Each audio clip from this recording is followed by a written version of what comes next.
एक विचार करा, समजा एका सरकारी कर्मचाऱ्याला नोकरीवरून काढून टाकलं जातं. त्याच्यावर काहीतरी आरोप आहेत. तो म्हणतो मी निर्दोष आहे. प्रकरण न्यायालयात जातं, वर्षानुवर्ष चालतं आणि अखेरीस तो कर्मचारी केस जिंकतो. न्यायालयाचा आदेश येतो, यांना पुन्हा कामावर घ्या. पण इथून पुढे काय? त्याला फक्त त्याची नोकरी परत मिळते का? आणि ज्या काळात तो घरासाठी कोर्टासाठी झगडत होता त्या काळातल्या पगाराचं काय होतं? बरोबर, हा सगळ्यात मोठा प्रश्न आहे. आज आपण महाराष्ट्र नागरी सेवेच्या एका अशाच नियमाचा सखोल आढावा घेणार आहोत. बरोबर. जो वरवर साधा वाटला तरी खूपच गुंतागुंतीचा आहे. हा आहे नियम 71. हो. आजची आपली चर्चा महाराष्ट्र नागरी सेवा नियम 1981 आणि ज्यांनी याचा खोलवर अभ्यास केला आहे ते श्री विष्णुकांत बोरसे यांच्या निरीक्षणांवर आधारित आहे.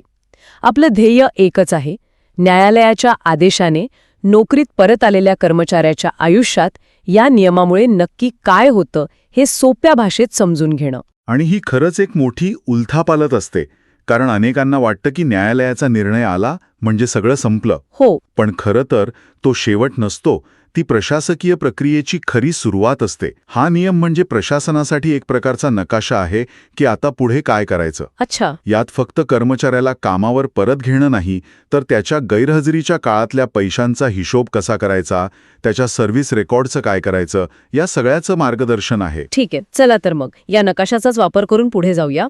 म्हणजे निकालात नेमकं काय लिहिलंय हे महत्वाचं आहे. या दोन वेगळे मार्ग आहेत, बरोबर? अगदी बरोबर. इथेच या नियमाचं खरं मर्म, खरी मेख दडलेली आहे. ही दोन पूर्णपणे भिन्न शक्यता आहेत. दोन शक्यता? हो. पहिली शक्यता, न्यायालय त्यांना गुणवत्तेवर म्हणजे ऑन मेरिट्स पूर्णपणे दोषमुक्त करतं. याचा सोपा अर्थ असा, न्यायालय म्हणतं हा माणूस निर्दोष आहे. आणि दुसरी शक्यता, न्यायालय तांत्रिक कारणास्तव म्हणजे ऑन टेक्निकल ग्राउंड्स बडतर्फीची कारवाई रद्द करतं. तांत्रिक कारण म्हणजे बडतर्फ करण्याची जी प्रक्रिया होती तीच चुकली होती. समजा त्यांना त्यांची बाजू मांडण्याची नीट संधी दिली नाही किंवा चौकशी अधिकाऱ्याने काहीतरी मोठी चूक केली. इथे न्यायालय त्यांच्यावरील आरोपांबद्दल काहीही बोलत नाही. अच्छा. ते फक्त म्हणतात त्यांना कामावरून काढण्याची पद्धत चुकीची होती. आणि या दोन निकालांमध्ये जमीन अस्मानाचा फरक आहे. जे आरोपच खोटे ठरले आणि ते गुणवत्तेवर निर्दोष सुटले, मग त्यांच्यासाठी काय आहे या नियमात? हे तर त्यांच्यासाठी लॉटरी लागल्यासारखं असणार. हो, ही त्यांच्यासाठी सर्वोत्तम परिस्थिती आहे. याला आपण एक प्रकारे रिसेट बटन म्हणू शकतो. Reset button? हो. नियम सांगतो की जर कर्मचारी गुणवत्तेवर निर्दोष सुटला तर त्याच्या बडतर्फीच्या दिवसापासून ते पुन्हा कामावर रुजू होण्याच्या दिवसापर्यंतचा संपूर्ण काळ हा कर्तव्यावर व्यतीत केलेला कालावधी म्हणजे ट्रीटेड ॲज ड्युटी मानला जाईल. जणू काही ती वाईट घटना घडलीच नाही. त्यांना त्या संपूर्ण कालावधीचा पूर्ण पगार आणि त्यावर मिळणारे सर्व भत्ते, जसे की महागाई भत्ता वगैरे, सगळं काही मिळतं. आणि प्रमोशनचं काय? त्यांच्या प्रमोशनवर, वेतनवाढीवर किंवा पेन्शनवर कोणताही नकारात्मक परिणाम होत नाही. थोडक्यात प्रशासनाने केलेली चूक पूर्णपणे दुरुस्त करून त्याच जागी आणून ठेवलं जातं जिथे ते बडतर्फी झाली नसती तर असते. म्हणजे हे तर अगदी सरळ आणि न्यायपूर्ण आहे. आता आपण त्या गुंतागुंतीच्या मार्गावर येतो. इथे रिसेट बटन नाहीये. इथे नियम खूप वेगळे आणि म्हणायला गेलं तर कठोर आहेत. तांत्रिक कारणास्तव जिंकले तर ते आपोआप पूर्ण पगारासाठी हक्कदार नसतात. काय सांगताय? म्हणजे कोर्टाने त्यांना परत घ्यायला सांगितलंय, पण पगार पूर्ण मिळेल की नाही याची खात्री नाही. हे तर विचित्र आहे. हो. मग पगार कोण आणि कसा ठरवतं? इथेच सेथेल प्राधिकारी म्हणजे निर्णय घेणारा अधिकारी, जसे की त्यांचे वरिष्ठ बॉस किंवा विभाग प्रमुख, यांची भूमिका सुरू होते. आणि ही रक्कम पूर्ण पगारापेक्षा कमी असू शकते. नियम स्पष्टपणे सांगतो की त्यांना संपूर्ण नव्हे तर अधिकारी ठरवेल तेवढीच रक्कम मिळेल. पण हे तर अन्यायकारक वाटतंय. म्हणजे सगळा अधिकार त्या अधिकाऱ्याच्या हातात, तो त्याच्या मर्जीप्रमाणे काही रक्कम ठरवू शकतो का? नाही, तसं नाही. इथे नैसर्गिक न्यायाचं तत्व पाळलं जातं. रक्कम निश्चित करण्यापूर्वी एक नोटीस देऊन त्यांचं म्हणणं मांडण्याची संधी दिली जाते. बरं. त्यांना कळवलं जातं की आम्ही तुम्हाला अंदाजे इतकी रक्कम देण्याचा विचार करत आहोत, यावर तुमचं काय म्हणणं आहे.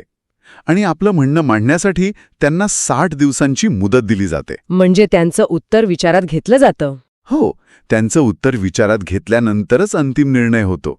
त्यामुळे प्रक्रिया एकतर्फी नाही, पण हो, पूर्ण पगार मिळेलच याची शाश्वती नाही. अच्छा, म्हणजे त्यांना स्वतःची बाजू मांडायची संधी मिळते. पण मी ऐकलंय की यात वेळेचीही काहीतरी मर्यादा आहे. म्हणजे कर्मचारी 10-15 वर्ष केस लढला तर त्याला सगळ्या वर्षांचे पैसे मिळतात का? नाही. आणि हा या नियमातला सर्वात मोठा आणि म्हणू शकतो की वादग्रस्त मुद्दा आहे. हो का? शासनाच्या तिजोरीवर अमर्याद भार पडू नये म्हणून इथे एक मर्यादा घातली आहे. नियमानुसार न्यायालयाच्या निकालाच्या तारखेच्या किंवा कर्मचाऱ्याच्या सेवानिवृत्तीच्या तारखेच्या यापैकी जी तारीख आधी येईल त्या तारखेच्या मागच्या फक्त 3 वर्षांच्याच कालावधीसाठीच हे वेतन दिलं जातं. पण यामागे एक प्रकारचा समतोल साधण्याचा प्रयत्न आहे. एका बाजूला कर्मचाऱ्याचं नुकसान भरून काढायचं आहे, तर दुसऱ्या बाजूला अनेक वर्षांचा भार सरकारच्या तिजोरीवर टाकायचा नाही हा विचार आहे. हे तर खूप मोठं नुकसान आहे.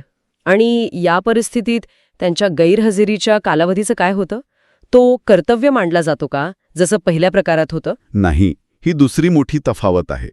गुणवत्तेवर जिंकल्यावर तो काळ कर्तव्य मानला जातो. बरोबर. पण तांत्रिक कारणास्तव जिंकल्यावर तो काळ कर्तव्य मानला जात नाही. त्या काळाचं काय करायचं हे वेगळ्या नियमानुसार ठरवलं जातं. उदाहरणार्थ तो काळ त्यांच्या हक्काच्या रजेत बदलला जाऊ शकतो किंवा असाधारण रजा म्हणजे एक्स्ट्रॉर्डनरी लीव्ह म्हणून गणला जाऊ शकतो.